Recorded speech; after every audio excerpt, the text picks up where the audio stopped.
Donc on nous a donné 8 minutes pour vous transmettre notre passion, donc ça va être un petit peu brutal en ce qui me concerne. Ma passion, c'est vous. En gros, c'est le vivant. Et le seul problème, c'est que je suis chimiste, donc vous voyez peut-être pas tellement le lien entre vous et la chimie, et c'est là que ça devient brutal. Je ne sais pas si on vous l'a déjà dit, mais vous êtes tous des gros tas de molécules, moi aussi. Donc nous sommes tous des gros tas de molécules constituées à 70% d'eau à peu près, 15 kg d'os, et tout le reste, toute la matière organique, eh bien voilà, c'est des molécules, des petites molécules organiques qui viennent s'agiter, se frotter les unes contre les autres. On a l'impression que c'est tout nouveau, mais Démocrite avait déjà eu cette intuition bien avant nous. Et en fait, la science moderne lui donne raison.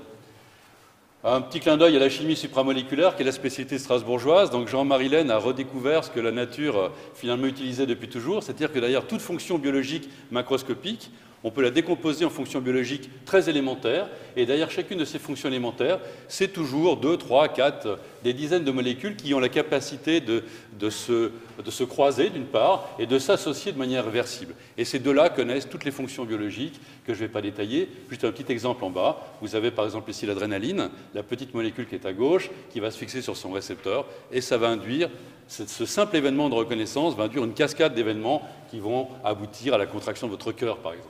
Voilà, on pourrait finalement décomposer n'importe quelle fonction de cette manière-là. Qu'a fait la science dans notre domaine depuis des milliers d'années? Bon, en gros, on a fait le chemin de gauche à droite. On est parti du macroscopique et progressivement, on a décomposé l'être humain en organes, en tissus, puis au début du XXe siècle en cellules. Et le chemin parcouru depuis les 60 dernières années, ça a été de descendre au niveau moléculaire.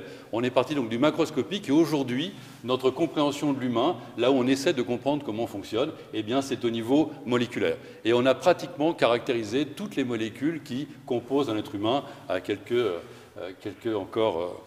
points près.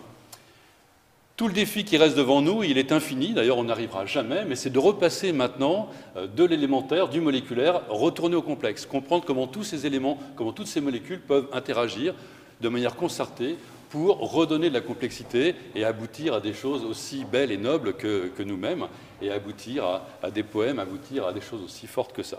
Donc là, dans notre domaine, c'est ça le défi à l'heure actuelle. On a fait le chemin de gauche à droite, il va falloir refaire maintenant le chemin de droite à gauche, et ça va être difficile, et pas simplement en sciences. Donc, notre laboratoire, on a décidé dans notre laboratoire de jouer la carte de la multidisciplinarité en interne. Donc, on a rassemblé des chimistes, des gens qui font de la chimie qu'on appelle médicinale ou thérapeutique, des gens qui travaillent sur les substances naturelles, qui vont chercher des molécules dans la nature, des gens qui font de la modélisation moléculaire, donc qui représentent des molécules de manière virtuelle, et puis des biologistes in vitro et in vivo.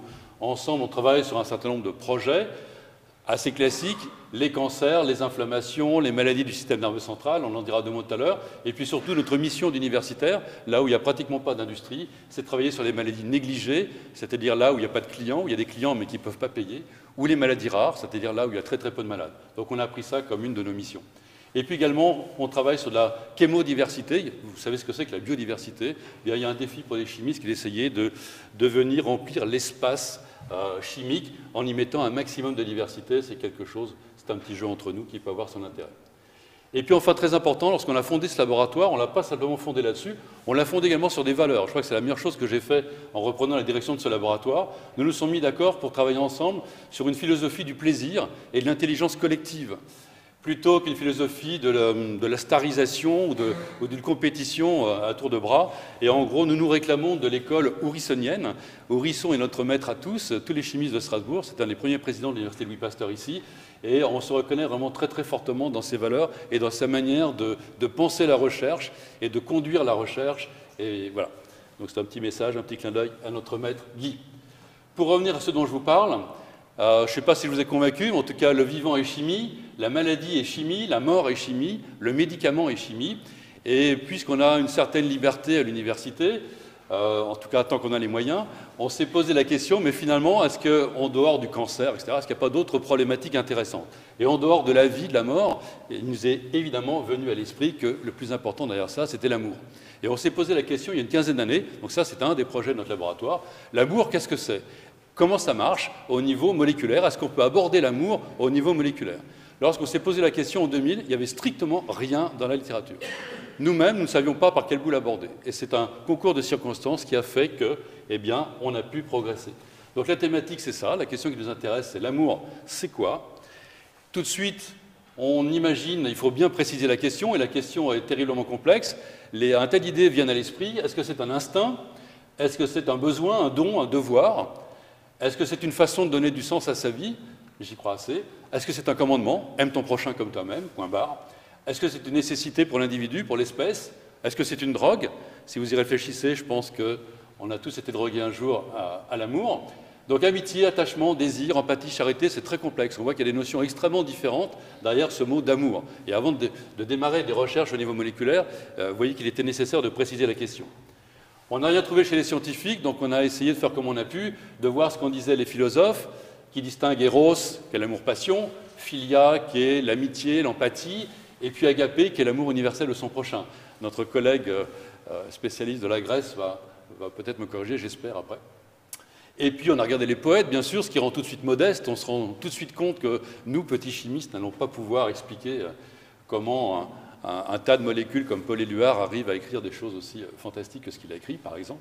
Donc voilà, ça tout de suite, ça nous met la barre. Les psychanalystes, donc c'est intéressant, on s'est frotté quelques psychanalystes. S'il y en a peut-être dans la salle, ce serait intéressant de poursuivre le débat.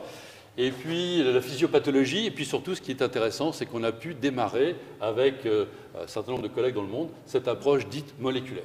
Grâce à quoi? Grâce à deux molécules qui étaient très classiques, qui s'appellent vasopressine et ocytocine. Si vous regardez dans la littérature, vous trouverez beaucoup sur l'oxytocine, mais en fait c'est une erreur, les deux avancent de pair, parfois de manière croisée, selon qu'on est mâle ou femelle, et selon etc. Donc vasopressine et ocytocine. Qu'est-ce qui était connu avec ces deux molécules? Eh bien depuis très longtemps, depuis 60 ans à peu près, c'était leur rôle dans la lactation, c'est ça qui permet de produire du lait. C'est cette molécule qu'on injecte aux femmes pour provoquer l'accouchement, qu'elles sécrètent naturellement au moment de l'accouchement. Donc ça permet la contraction du col de l'utérus et ça permet d'accoucher. Et puis ça vient entretenir l'allaitement. Ça, c'était connu et ça n'avait, entre guillemets, pas plus d'intérêt que ça. Encore que. Et puis ce qui est fabuleux depuis 10 ans, c'est que sortent des dizaines de publications, c'est absolument exponentiel, qui sont à peine croyables. Et là, je vais faire très très bref, je suis désolé.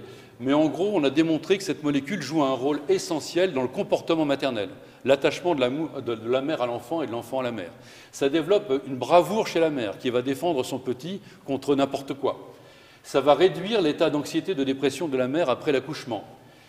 Ça va donner du plaisir au petit qui va téter sa mère, il va recevoir ça dans le lait de sa mère, et la mère qui va fabriquer cette molécule va aussi se shooter elle-même à cette molécule. L'ecstasy agit à travers cette molécule. Donc c'est équivalent à un shoot d'ecstasy. Chaque fois que le petit va téter sa mère, il prend sa dose d'ecstasy. Et puis la mère se met sa propre dose. À un moment donné, il faut bien arrêter d'allaiter le petit. Donc là, c'est un des mystères. Qu'est-ce qui fait qu'à un moment donné, on arrête? Bon, à part la douleur, etc. Mais bon. Donc du coup, ça va créer une dépendance, ça va créer un manque. Manque, il y a Freud n'avait pas tout à fait tort. On va créer ce manque, et puis on va essayer à combler ce manque, et là on va sauter à l'attachement adulte-adulte. On a vu des choses assez sidérantes chez l'animal, et on commence à les démontrer chez l'homme, c'est que cette molécule vient induire la formation de couple, la stabilité d'un couple, voire la fidélité dans un couple.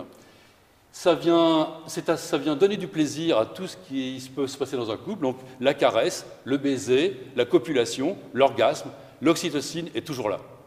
D'accord? Et vient associer du plaisir à ces événements. Et il y a même un groupe italien qui bosse depuis plus de 30 ans maintenant sur l'érection masculine, et notamment le Viagra. Le Viagra agit à travers l'oxytocine. L'oxytocine est essentielle à l'érection. Et puis quelque chose qui est encore plus, pour moi, encore plus fascinant, c'est que cette oxytocine est absolument essentielle dans tous les comportements d'attachement d'un individu à son groupe social. S'il n'y a pas d'oxytocine, on ne va pas créer d'interaction avec les autres membres de son groupe social, que l'on soit un rat ou que l'on soit un être humain. Donc c'est absolument essentiel à la sociabilisation. Et on parlera d'autisme tout à l'heure. Un défaut d'oxytocine induit l'autisme. C'est important donc pour la mémoire sociale, c'est important pour la confiance. S'il y a de l'oxytocine, ça va induire de la confiance entre individus. On peut presque induire le syndrome de Stockholm. Et puis l'altruisme, la générosité. On a démontré qu'il y avait des gens qui étaient prédisposés génétiquement à être fidèles, infidèles, généreux, altruistes, impliqués dans des associations caritatives. Il y a des traces génétiques pour ça, c'est terrifiant. D'accord ? Donc on pourra en parler pendant des heures. Voilà en tout cas, donc vous voyez que cette molécule est devenue absolument fascinante.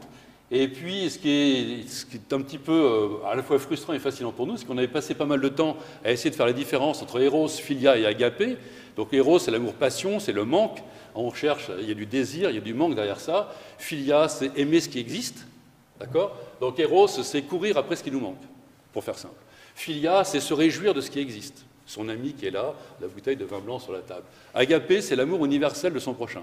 C'est trois mécanismes psychologiques complètement différents. On pensait trouver des mécanismes moléculaires complètement différents. Eh bien, on retrouve l'oxytocine derrière les trois. Si vous faites ce cercle, vous retrouvez de l'éros, du philia et de l'agapé. Et pourquoi, et la question qui s'est posée à tous les biologistes, c'est pourquoi une telle molécule existe? Quelle est sa fonction? Eh bien, on pense qu'elle est absolument essentielle pour la survie d'une espèce. Voilà, on pourrait en débattre pendant des heures, on le fera peut-être un verre à la main tout à l'heure. Mais sa mission, peut-être, c'est d'associer du plaisir à tout ce qui est absolument essentiel à la survie d'une espèce, au-delà d'un individu. Voilà. Alors pourquoi travailler là-dessus? D'une part, pour comprendre. Notre mission de chercheur, d'universitaire, c'est avant tout de comprendre comment ça marche et comment marche le vivant. Donc, il me semble important de s'intéresser à la vie, à la mort, pourquoi pas l'amour, donc question de comprendre comment ça marche. Et deuxième mission, qui est plus appliquée, c'est guérir. Et guérir notamment, on s'est rendu compte que chez les rats, si on ne donne pas d'oxytocine à un rat, il ne va pas créer de lien avec son groupe social. On a cherché si par hasard, chez les humains, il n'y avait pas quelque chose d'équivalent. On a pensé aux autistes. Et on s'est rendu compte qu'effectivement, les autistes avaient des défauts majeurs en oxytocine. Qu'est-ce que l'on a fait? On a fait respirer par un spray nasal de l'oxytocine à des autistes entre 3 et 20 ans. Pour la première fois de leur vie, ils ont regardé d'autres êtres humains droit dans les yeux. Pour la première fois de leur vie, ils ont pu décrypter des émotions sur des visages, sur des comportements. Donc ça a enlevé une sorte de filtre qui a permis d'établir du lien, finalement, du lien social. Et actuellement, il y a une étude aux États-Unis sur 5 ans et sur des centaines de patients autistes pour essayer de voir si on ne pourrait pas traiter les autistes avec des sprays d'oxytocine. L'intérêt d'une université comme Strasbourg, où on a fusionné toutes les compétences, c'est que c'était l'année internationale de l'autisme en 2011, je crois, et une des collègues des sciences de l'éducation a envoyé un petit mail partout à l'université en demandant est-ce qu'il y a des équipes qui bossent sur l'autisme, mon lapsus, sur l'autisme à Strasbourg, et on est une douzaine d'équipes à travailler sur l'autisme à Strasbourg, dans les sciences de l'éducation, en médecine, en génétique, un petit peu partout. Et depuis 3 ans maintenant, on se réunit tous les mois et on a des interactions assez extraordinaires qui sont vraiment enrichissantes pour les uns les autres. Donc ce petit réseau existe et voilà une des retombées de cette université qui nous a permis vraiment de commencer à bien travailler ensemble, y compris avoir des financements. 2 mots pour terminer sur ce que nous faisons nous-mêmes au laboratoire. Nous sommes chimistes, notre métier c'est de comprendre comment ça marche et de concevoir des molécules pour en faire des médicaments ou des outils de recherche. Dans ce cas particulier, vous avez en gris ici, ça représente la membrane d'une cellule. Le petit serpentin violet, ça représente le squelette du récepteur de cette hormone. Et puis les petites boules que vous voyez en haut, qui sont fichées dedans, ça représente l'hormone. Donc là, vous avez l'hormone qui est logée, qui est rentrée dans son récepteur, un petit peu comme une clé rentre dans une serrure. Et c'est ce mécanisme-là qu'on essaie de comprendre, donc on l'a modélisé en 3 dimensions. On regarde ces objets, et le défi pour nous, c'est de faire du design, de faire de la conception. Nous essayons d'imaginer des toutes petites molécules qui iraient mimer la grosse molécule avec les boules là-haut, et qui iraient au fond de la poche pour activer le récepteur, pour faire quelque chose de meilleur que l'oxytocine, puisque l'oxytocine elle-même a quelques petits défauts.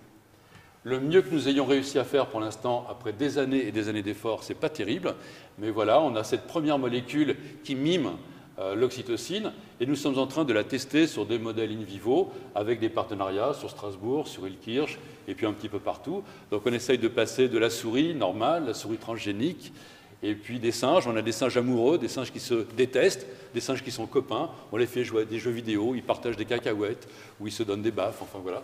Et on essaie de leur donner de l'oxytocine pour voir si ça les rend meilleurs, et apparemment ça marche.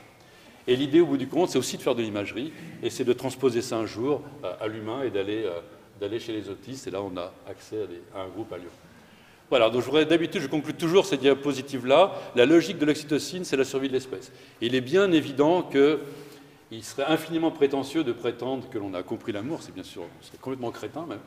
Donc l'amour n'est absolument pas réductible à une hormone. Cette hormone a un impact sur des comportements d'attachement et relationnels, mais l'amour n'est évidemment pas réductible à une hormone. L'amour n'est pas réductible à un gène, même si on trouve des influences, un impact de notre génome sur nos comportements amoureux. L'amour n'est pas réductible à une nécessité de survie de l'espèce, mais l'oxytocine est impliquée derrière tout ça. Et de toute façon, l'amour n'est pas réductible. C'est bien évident, et je terminerai là-dessus. Une petite citation de Jean-Louis Chrétien, « L'amour, cette soif qui invente les sources ». Donc j'ai envie de dire que dans notre université, eh bien, nous avons un certain bonheur à travailler ensemble. La recherche, cette soif qui invente les sources. Des fois, c'est bien aussi d'alimenter les sources avec des postes et un petit peu des crédits. Donc, je vous invite, si vous êtes d'accord, à soutenir le mouvement Science en Marche pour nous aider et aider notre université à vivre mieux, plus confortablement. Je crois que ce serait pas mal. Voilà, un petit soutien à Science en Marche au passage. Je vous remercie.